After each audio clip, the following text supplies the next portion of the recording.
como sair dos licks manjados. Vamos nessa.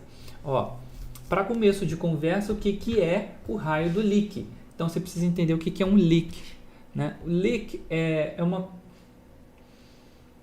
uma pequena frase, né? É uma frase, é um pedacinho de uma música, é um pedacinho de uma melodia. Então, por exemplo, esse lick geralmente ele é um pedacinho de uma melodia manjado mesmo, né? É um pedacinho que todo mundo faz, que é muito comum. Então, por exemplo, você faz assim, ó, sei lá, ó.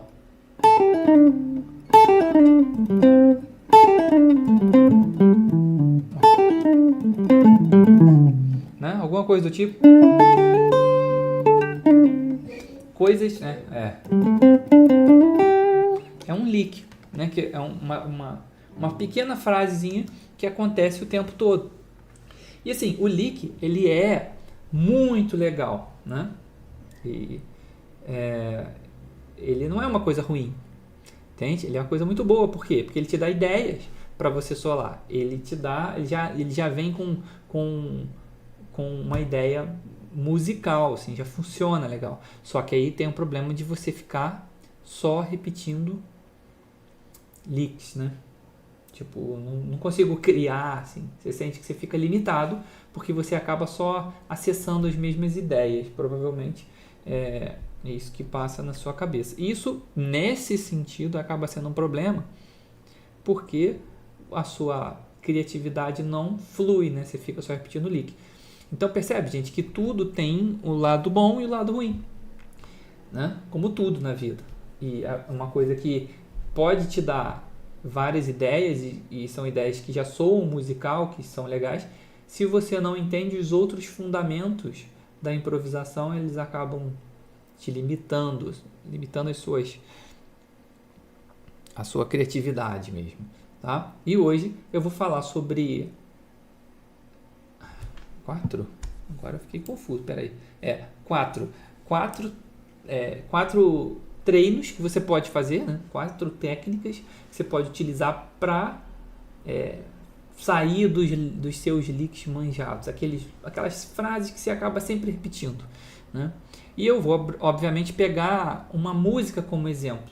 E eu vou pegar hoje uma música da Vanessa da Mata, que se chama Ainda Bem. E, na verdade, eu vou pegar um pedaço dela, né, que é a parte da introdução, assim, que é bem famosa, né? Que é aquela parte...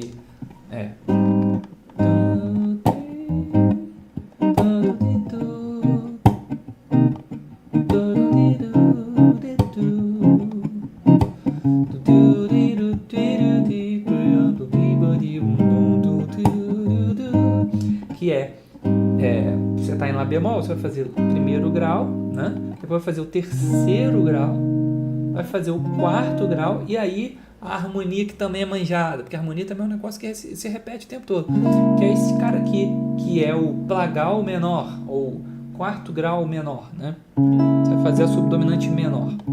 Geralmente ela vem com essa sexta, fica bonito. É um acorde, é uma progressão bonita. E essa progressão é muito importante que você saiba, né? E, por exemplo, tem nessa música da Vanessa da Mata que é um som assim que a gente... É o som que a gente quer ouvir, né? Nas músicas. E essa progressão fica nisso. Primeiro grau, terceiro grau, quarto grau e quarto grau menor, tá? Que é um dos meus acordes favoritos, inclusive. Esse quarto grau menor, quem me conhece sabe que quando eu estou harmonizando, toda a oportunidade que eu tenho, eu uso ele, porque eu gosto do som desse acorde. E aí, vamos lá. Vamos para a primeira técnica de hoje. Alô, Adriano!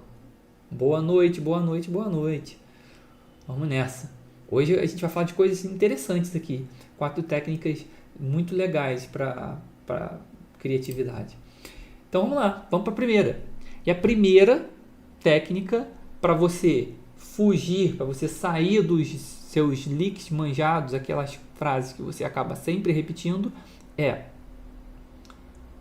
tocar um mapa aleatório com um ritmo constante. Eu vou explicar o que é isso.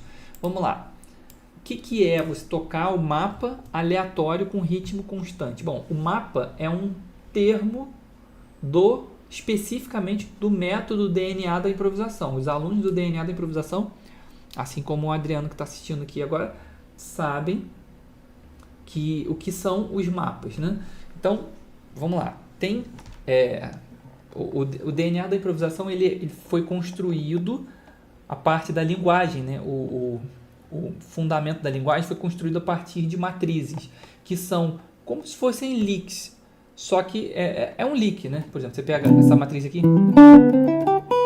é um leak, mas que eu vou utilizar esse material melódico, nessa frase, para construir treinos para que essa maneira de girar dentro da escala passe a ser sua, você consiga acessar isso depois sem ficar pensando nas escalas, tá? Então esse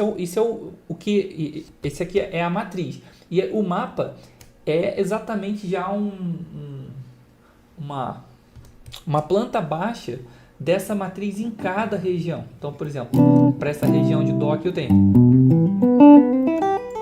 para essa região aqui eu tenho,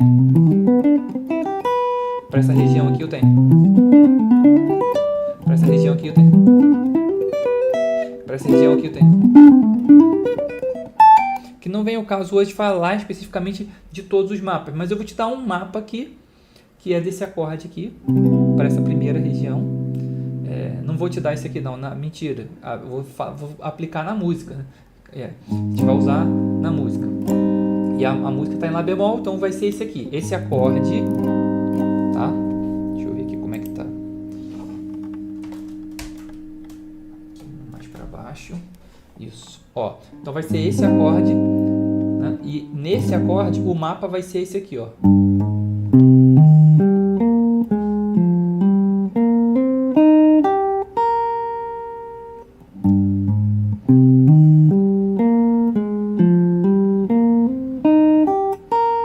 Pelo amor de Deus, toca esse mapa. Não fica só vendo a aula.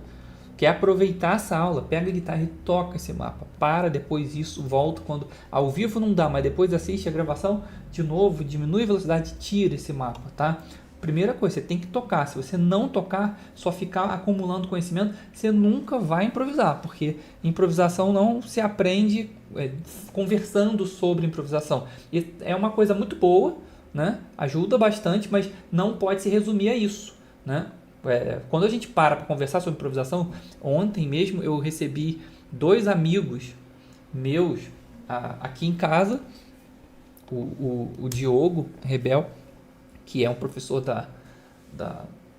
do IFE, né?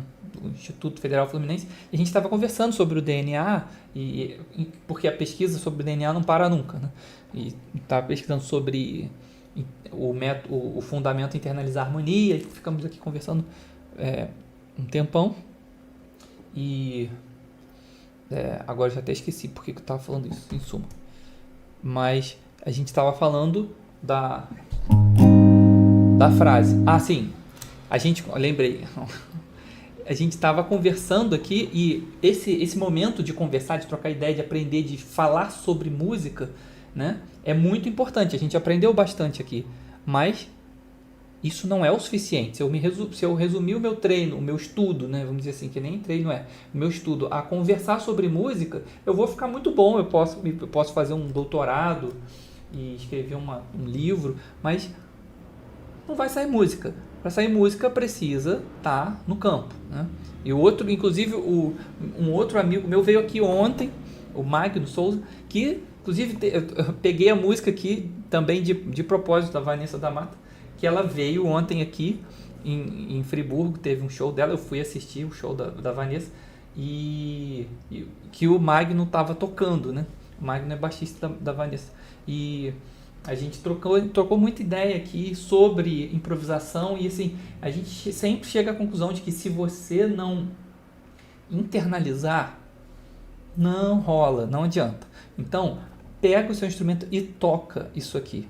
Pega e toca nota a nota.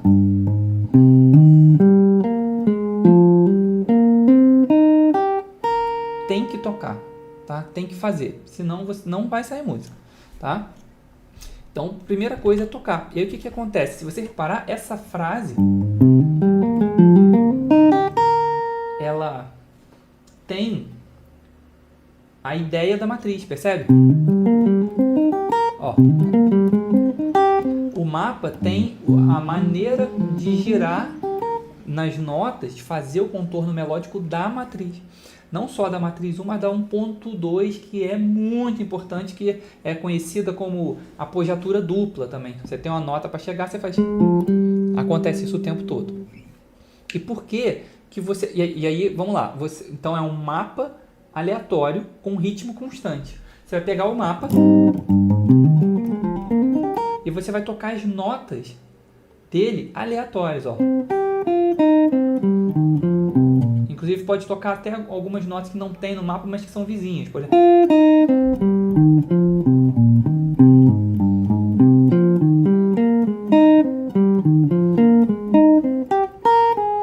Tô tocando o mapa aleatório com um ritmo constante, tá? E por que isso aqui é importante demais para você improvisar sem pensar em escalas e, obviamente, fugir dos seus licks aí manjados? Por causa de uma coisa chamada sinapse. O que é sinapse? É a maneira como os seus neurônios se comunicam, tá? Tem um neurônio aqui, outro neurônio aqui, eles se comunicam através de sinapses, reação química. E aí, quanto mais você pratica uma coisa, quanto mais você repete uma tarefa, mais você cria sinapses, você faz essas sinapses, faz essa reação química, aumenta essa rede neural e facilita a chegada da informação que faz com que você internalize aquela informação subconscientemente. E a mente subconsciente, a gente sabe que bom, não sei se você sabe, mas às vezes está chegando agora. A mente subconsciente processa as informações a 40 milhões de bits por segundo, enquanto a mente consciente processa a 40 bits por segundo. É uma diferença significativa de 1 milhão de vezes. Por isso é que quando a gente internaliza, você improvisa sem ficar pensando em escalas e você depois não vai precisar mais ficar só recorrendo sempre aos mesmos licks. E vamos agora para a prática, né? Vamos fazer isso aqui, né? Eu separei aqui um backing track que toca eu gravei a harmonia fazendo esse caminho e a ideia é que você toque por cima disso, ó. 3, 4. Vou fazer até mais lento. Estou fazendo 4 notas por tempo. Vou fazer 2 notas. 3, 4.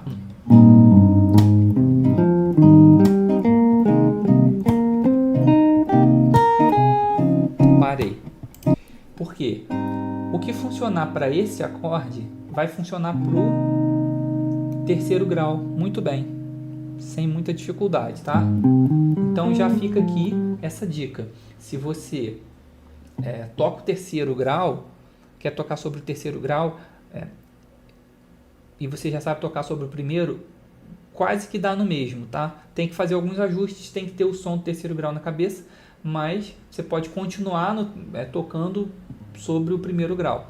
Agora, quando você vier para o quarto grau, aí não tem jeito, você vai precisar de outro mapa. E esse mapa é igual, né?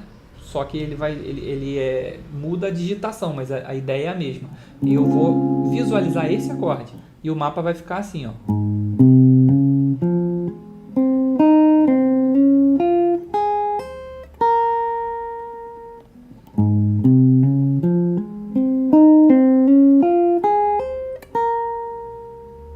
Bom?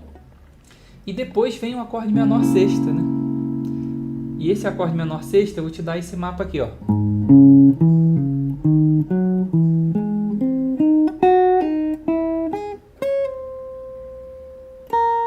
Pode ter essa nota aqui também.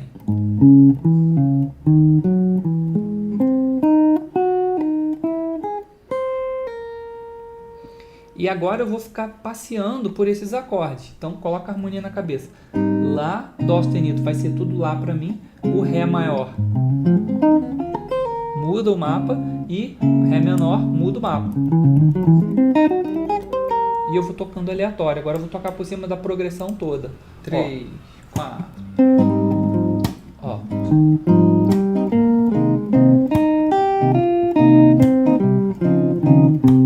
Já virou Ré. Menor.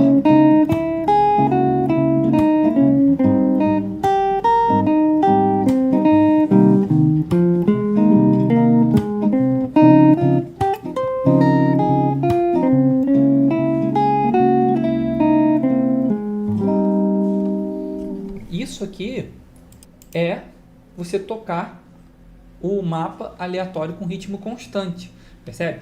Isso aqui vai te dar muitas ideias e vai te libertar de você ficar repetitivo. Por quê?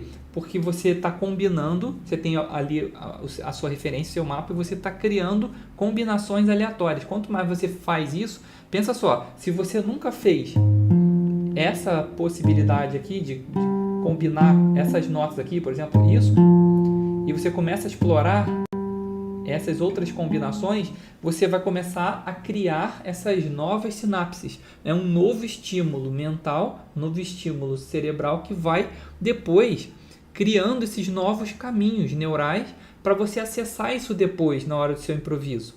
Percebe? Não tem surpresa. Não tem como ter surpresa. Ou você passou por ali bastante ou não vai sair nada. Se você nunca tocou por cima de um acorde de Ré bemol menor sexta, quando ele aparecer, ele vai ser uma surpresa para você. Ele não pode ser uma surpresa para você. Você já tem que ter passado ali. E aí você treina assim. Aí você fala, pô, mas isso aí que você está fazendo, Thiago, não soa musical. Isso aqui é um treino. São 4 passos e no 4º passo você vai perceber que já vai estar musical. Mas esse primeiro treino é um treino de reconhecimento do campo, do território, onde você vai trabalhar. E, obviamente, eu estou fazendo isso numa região para poder ficar bem didático aqui. Mas eu poderia expandir isso por todo o braço, obviamente, depois trabalhando individualmente em cada região e depois misturando 3, tudo. Assim, 4. ó.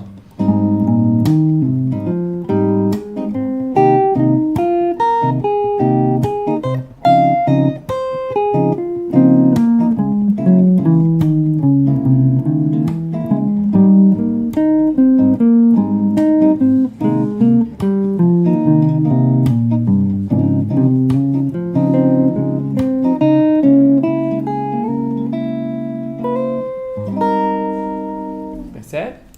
Você pode abrir para outras regiões também, mas hoje eu vou delimitar essa região para que a gente seja bastante didático e você consiga acompanhar todo o raciocínio. A primeira pessoa que eu ouvi falar sobre isso, se eu não me engano, talvez eu possa também cometer algum equívoco aqui na minha memória, mas que eu me lembre, foi o Gary Burton. E o Gary Burton é um dos maiores improvisadores que eu já vi na minha vida. Uma capacidade criativa incrível. E ele fala exatamente sobre isso, o modo aleatório. Mas o lance é que a escala no modo aleatório, ela tem algumas notas evitadas. Aqui o mapa já te entrega bem o som do acorde em relação à escala. Você tem a escala você tem a escala, né, do campo harmônico, vamos supor, estou aqui em Lá bemol. Mas quando eu vou para o 4º grau e eu toco por cima do mapa, eu estou fazendo já estou dando uma peneirada nas notas e entregando aqui no mapa as notas mais que vão definir mais o som do acorde. E esses mapas, eles estão todos desenhados no DNA da improvisação. No método DNA, os alunos têm os mapas escritos e eles estudam esses mapas para poder colocar isso na mão. E os alunos do DNA, eu falo sempre isso com eles. E eles, os que seguem a metodologia mesmo, eles já entenderam que você não vai ficar pensando na hora que você for tocar. Você tem que treinar para internalizar o som dos acordes e os movimentos, as melodias que você pode vir a utilizar na hora do seu improviso. E na hora do seu improviso você você confia no seu piloto automático, você confia na sua intuição. Foi um dos professores do PET. É verdade, cara. É verdade. Inclusive tem um negócio que tem uma história engraçada sobre isso, que o Gary Burton que contou isso. Eu vi ele contando isso. Que o Pat, quando foi... Ele tocou, né? O Pat tocou na banda do Gary Burton lá atrás. E o Pat também falou que para ele foi como se ele estivesse se juntando aos Beatles, né? Foi assim, uma experiência muito marcante, muito importante na vida dele.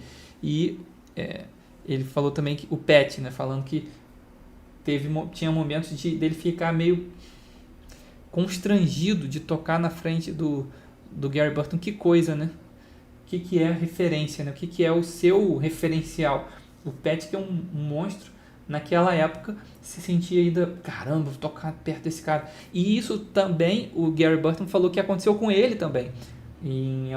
Há muitos anos atrás, muitos mesmo, quando ele estava começando, assim, ele falou que estava tocando numa audiência e ele olhou assim para ele falou que gosta de um pouco de luz na audiência para enxergar as pessoas, assim, ele gosta de ter contato visual com o público, né? Para não ser só uma coisa de executei aqui e vou embora. Não, ele gosta dessa proximidade. Então ele sempre pede para uma certa luz para que ele veja as pessoas. E ele falou que estava tocando e olhou e viu um cara igual o Bill Evans. Ele falou assim, caramba, é o Bill Evans que tá me assistindo. E aí, depois que ele teve essa sensação, ele falou que começou meio que a se atrapalhar e como é que pode, né? Um cara como ele começou a se atrapalhar no que ele estava fazendo, aí depois ele só conseguiu se concentrar e continuar o show e voltar a tocar bem, que ele colocou na cabeça dele assim, não é o Bill Evans, é alguém que se parece com o Bill Evans. E não olhou mais para não ter certeza se era o Bill Evans que estava ali sentado ouvindo, porque é um grande referencial, né, quando a gente está diante de um grande mestre desse. Imagino como seria. Imagina, tá tocando o Bill Evans sentado ali te vendo. Nossa, eu não conseguiria tocar nenhuma nota.